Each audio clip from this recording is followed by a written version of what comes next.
ರೈತ ಬಾಂಧವರೇ, ಇವತ್ತು ನಾವು ಅನ್ನಿಗೇರಿ ಗ್ರಾಮದ ಹೊಲದಲ್ಲಿ ಬಂದಿದ್ದೀವಿ. ಮುತ್ತು ಸರ್ ಅಂತೇಳಿ KSRTC ಡ್ರೈವರ್ ಇವರಿಗೆ ನಾವು 12 ದಿನದಿಂದ ನಮ್ಮ HSPL ಒಂದು ಪ್ರಾಡಕ್ಟನ್ನು ಕೊಟ್ಟಿದ್ವಿ.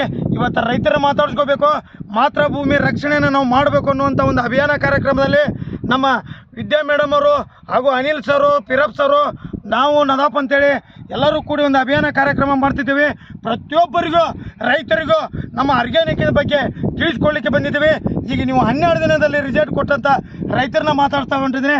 ಸರ್ ನಮಸ್ಕಾರ ರೈತ ಸಾಹೇಬ್ರೆ. ಸರ್ ನಾವು ಇವತ್ತು ನಿಮ್ಮ ಮೂಲಕ ಬಂದಿದ್ವಿ. 12 ದಿನದಿಂದ ವಿದ್ಯಾ ಮೇಡಮ್ ಅವರು ಪಿರಪ್ ಸರ್ ಬಂದು ನಿಮಗೆ ಏನು ಕೊಟ್ಟರು, ಇದರಿಂದ ನಿಮ್ಗೇನು ಉಪಯೋಗ ಆಯಿತು, ನೀವು ರೈತರಿಗೆ ಏನು ಹೇಳಕ್ಕೆ ಇಷ್ಟಪಡ್ತೀರೋ ಅನ್ನೋದನ್ನ 4 ಮಾತನ್ನು ಹೇಳಕ್ಕೆ ಇಷ್ಟಪಡ್ತೀವಿ ಸರ್. ಸರ್ ನಮಸ್ತೆ ರೈತ ಬಾಂಧವರಿಗೆ.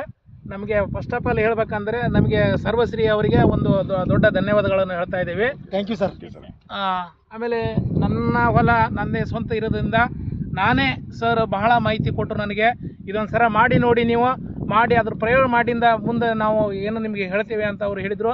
ಅದೇ ರೀತಿ ನಾನು ಮಾಡಿದ್ದು ಬರೀ 15 ದಿನದಲ್ಲಿಯೇ ನಾನು ಇಷ್ಟೊಂದು ಬೆಳೆ ಕಾಣಬೇಕಾದ್ರೆ ಭಾಳ ಅಪರೂಪ ಆಯ್ತು ಸರ್. ನನಗೆ ಭಾಳ ಇದು ನಂಬಲಾರದಂಥದ್ದಾಗಿದೆ ಸರ್ವಶ್ರೀ ಅವ್ರದ್ದು. ಹಂಗಾಗಿ ನನಗೆ ಭಾಳ ಖುಷಿ ತಂದಿದೆ ಸರ್.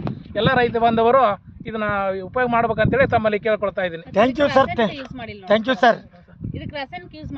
ಇಲ್ಲ ಇಲ್ಲ ಇಲ್ಲ ಇಲ್ಲ, ಯಾವುದೇ ಕಾರಣಕ್ಕೂ ನಾ ರಾಸಾಯನಿಕ ಇಲ್ಲ, ಇದು ಸಾವಯವ ಕೃಷಿ ಮಾಡಿದ್ದೀನಿ. Thank you sir. Thank you sir. ನಾವು ನಮ್ಮ ಪರವಾಗಿ ನಿಮಗೆ ಧನ್ಯವಾದಗಳು ಸಲ್ಲಿಸ್ತೇವೆ. ಪ್ರತಿಯೊಬ್ಬರ ರೈತರಿಗೂ ಮುಟ್ಟಿಸುವಂತ ಕೆಲಸ ಮಾಡೋನು, ನೀವು ಕೈ ಜೋಡಿಸ್ತೀರ ಅಂತ ಹೇಳಿ ನನ್ನ 4 ಮಾತು ಮುಟ್ತಾನೆ. ಜೈ ಹಿಂದ್, ಜೈ ಕರ್ನಾಟಕ. ಜೈ ಸರ್ವಶ್ರೀ. ಜೈ ಸರ್ವಶ್ರೀ. ಜೈ ಸರ್ವಶ್ರೀ. ಜೈ ಸರ್ವಶ್ರೀ. ಜೈ ಸರ್ವಶ್ರೀ.